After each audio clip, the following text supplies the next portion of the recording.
आज हम समझेंगे कि रासायनिक समीकरण के कितने प्रकार होते हैं। वैसे तो सारी रासायनिक समीकरण भिन्न भिन्न होती हैं, फिर भी कुछ उनमें विशिष्ट गुणों के आधार पर उनको कुछ वर्गों में बांटा गया है। तो चलिए देखते हैं। रासायनिक समीकरण के प्रकार मुख्यतः 6 भागों में रासायनिक समीकरण को बांटा गया है। नंबर 1 संयोजन अभिक्रियाएं, जिसको इंग्लिश में कॉम्बिनेशन रिएक्शंस कहते हैं। ठीक है। विस्थापन अभिक्रियाएं, डिस्प्लेसमेंट रिएक्शन, वियोजन अभिक्रियाएं या जिनको अपघटन अभिक्रियाएं भी कहते हैं, इंग्लिश में डीकम्पोजिशन रिएक्शन, उभय अपघटन अभिक्रिया, डबल डिस्प्लेसमेंट रिएक्शन, ऊष्माशोषी तथा ऊष्माक्षेपी अभिक्रियाएं यानी एंडोथर्मिक एंड एक्सोथर्मिक रिएक्शंस, और अंत में ऑक्सीकरण तथा अपचयन अभिक्रियाएं यानी ऑक्सीडेशन एंड रिडक्शन रिएक्शंस। इस प्रकार से कुल मिलाकर रासायनिक समीकरण 6 भागों में बांटी गई हैं। तो अब हम पहली जो हमारा प्रकार है रासायनिक समीकरण का उसको समझते हैं। नंबर 1 ये है हमारी संयोजन अभिक्रिया।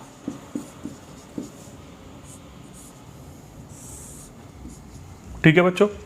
ठीक है, क्या होती है संयोजन अभिक्रिया? जब दो पदार्थ या दो से अधिक पदार्थ आपस में क्रिया करते हैं तो कुछ पदार्थ बनेंगे, लेकिन यहाँ हम अगर एक शर्त लगा दें कि जो उत्पाद बन रहा है वो केवल एक बने, यानी केवल एक उत्पाद हमें प्राप्त हो, तो ऐसी अभिक्रिया को हम संयोजन अभिक्रिया कहते हैं। संयोजन का अर्थ क्या हुआ? संयोजन का अर्थ हुआ मिलना, आपस में संयुक्त हो जाना। तो जब दो या दो से अधिक पदार्थ मिलते हैं लेकिन पदार्थ एक ही बनाते हैं तो ऐसी अभिक्रियाओं को हम संयोजन अभिक्रिया कहते हैं। तो इसका मतलब ये हुआ कि जब हमें केवल एक एकल उत्पाद प्राप्त होता है तो इस प्रकार की अभिक्रिया को हम संयोजन अभिक्रिया कहते हैं। चलिए इसे एक एग्जाम्पल इसका मैं देता हूं। इसकी एग्जाम्पल जैसे कि अमोनिया गैस है, ये हाइड्रोजन क्लोराइड से अभिक्रिया करती है। दो पदार्थ हो गए, दोनों ने क्रिया की और हमें केवल उत्पाद के रूप में एक पदार्थ मिलता है NH4Cl, जिसको हम नौसादर भी बोलते हैं। ठीक है। और बहुत सारी अभिक्रियाएं हो सकती हैं, जैसे कि कार्बन से ऑक्सीजन क्रिया करती है, क्या बनता है?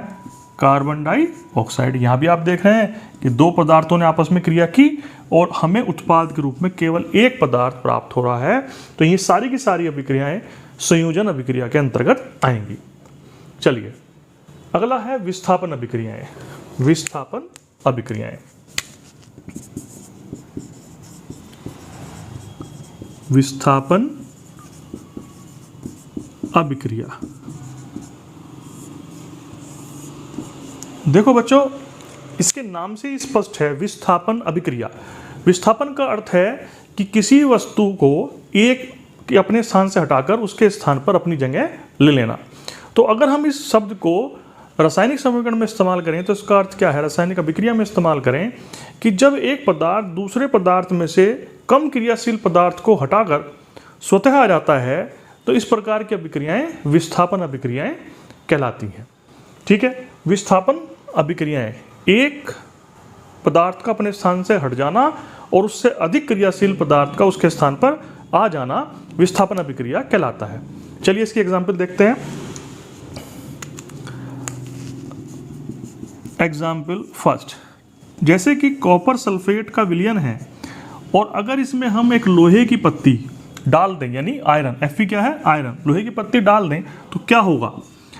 क्योंकि यहाँ पर जो Fe है, आयरन है, वो कॉपर से अधिक क्रियाशील है, तो ये क्या करेगा? ये जो आयरन है इस कॉपर को यहाँ से विस्थापित कर देगा, हटा देगा, और इस Cu की जगह, इस कॉपर की जगह क्या आ जाएगा? Fe आ जाएगा। तो हमें जो उत्पाद मिलेगा वो मिलेगा FeSO4 प्लस कॉपर। ठीक है। तो ये हमारा चेंज हो गया। जैसे ये कॉपर सल्फेट है, ये विलयन होता है नीला, लेकिन जैसे ही Fe इसके स्थान पर आएगा, नया प्रोडक्ट बनेगा, नया उत्पाद बनेगा FeSO4, यहाँ रंग हो जाएगा हरा। ठीक है।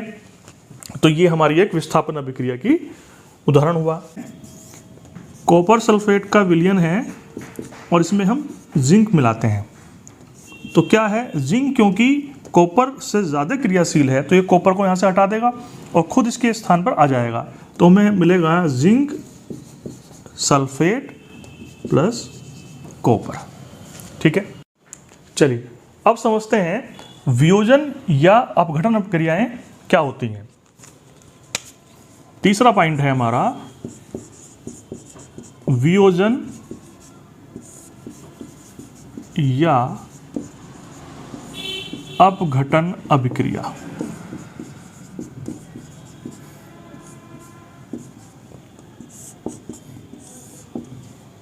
देखो बच्चों, वियोजन का अर्थ होता है टूटना, अपघटन का अर्थ भी टूटना।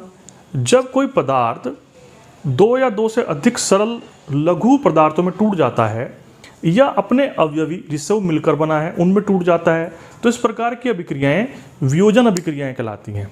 वियोजन का अर्थ समझ गए? वियोजन का अर्थ है किसी भी कारण से कोई पदार्थ जब दो या दो से अधिक लघु पदार्थों में या अपने अवयवी पदार्थों में, अवयवी तत्वों में टूट जाता है, तो ऐसी अभिक्रिया वियोजन अभिक्रिया कहलाती है।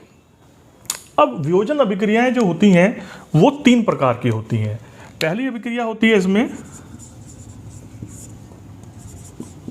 ऊष्मीय अपघटन, दूसरी है प्रकाश अपघटन,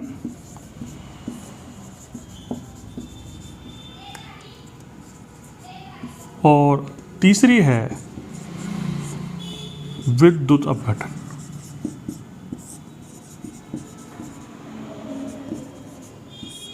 अर्थात जब अपघटन ऊष्मा के कारण हो रहा है तो वो ऊष्मीय अपघटन कहलाएगा, जब अपघटन प्रकाश के कारण हो रहा है तो वो प्रकाश अपघटन कहलाएगा, और जब अपघटन विद्युत के कारण हो रहा है तो वो अपघटन विद्युत के कारण कहलाएगा। चलिए इसको एक एक को समझते हैं। पहला लेते हैं ऊष्मीय अपघटन। देखो बच्चों, जो ये वियोजन अभिक्रियाएं हैं, ये जो इसमें वियोजन होता है वो या तो ऊष्मा के कारण होता है या विद्युत के कारण होता है या प्रकाश के कारण होता है। और इसमें एक खास बात और भी है, अगर इन कारणों को हम हटा लें तो हमें मूल पदार्थ प्राप्त नहीं होता है। अतः इसका मतलब क्या हुआ? इसका मतलब ये हुआ कि ये अभिक्रियाएं अनुत्क्रमणीय अभिक्रियाएं हैं। ठीक है, तो जब हमारा अपघटन ऊष्मा के कारण हो रहा है, उसमें हमने ऊष्मा दी और उस वजह से वो पदार्थ टूट गया, तो इस घटना को हम ऊष्मीय अपघटन कहेंगे। तो इसका एग्जाम्पल देखते हैं।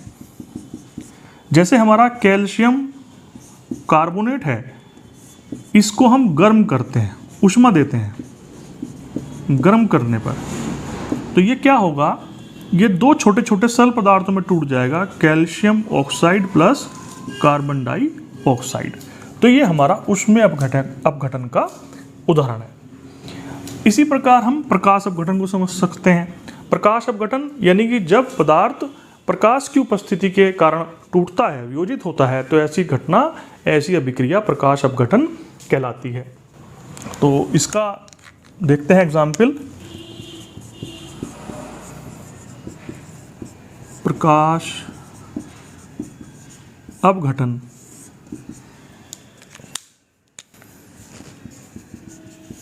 इसमें अगर हम AgCl को, सिल्वर क्लोराइड को सूर्य के प्रकाश की उपस्थिति में, ये क्या होगा, ये टूट जाएगा, सिल्वर अलग हो जाएगा और क्लोरीन गैस अलग हो जाएगी। तो ये जो घटना हुई है, ये जो AgCl का टूटना है, इसको संतुलित भी कर लेंगे।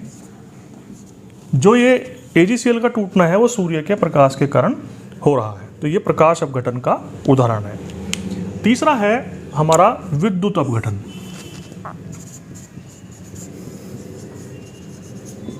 विद्युत अपघटन अर्थात यानी अपघटन की जो अभिक्रिया है वो किसके कारण हो रही है? विद्युत के कारण हो रही है। तो इसमें अगर हम पदार्थ को उसकी गलित अवस्था में लें या उसका जलीय विलयन लें और उसमें विद्युत धारा प्रवाहित कर दें, तो वो पदार्थ दो भागों में, दो या दो से अधिक भागों में टूट जाता है। कैसे देखते हैं? जैसे कि अगर आप जल लें और वो भी अम्लीय जल लें और इसमें विद्युत प्रवाहित करें, तो ये हाइड्रोजन और ऑक्सीजन पर अलग अलग भागों में हाइड्रोजन और ऑक्सीजन में बढ़ जाता है। संतुलित करेंगे, ये संतुलित हो गई। ठीक है, हाइड्रोजन हमें मिलेगी कैथोड पर और ऑक्सीजन मिलेगी हमें एनोड पर। बच्चों आप देख रहे होंगे कि यहाँ कैथोड और एनोड शब्द हमने प्रयोग किए हैं, ये क्या है, इनको हम अगले चैप्टर्स में समझेंगे कि कैथोड और एनोड क्या होते हैं। अभी आप याद कर लेंगे कि हाइड्रोजन हमें कैथोड पर मिलती है और ऑक्सीजन हमें एनोड पर मिलती है, और ये किसके कारण हो रहा है, विद्युत प्रवाहित करने पर। तो इस प्रकार से ये वियोजन अभिक्रिया पूर्ण हो जाती है।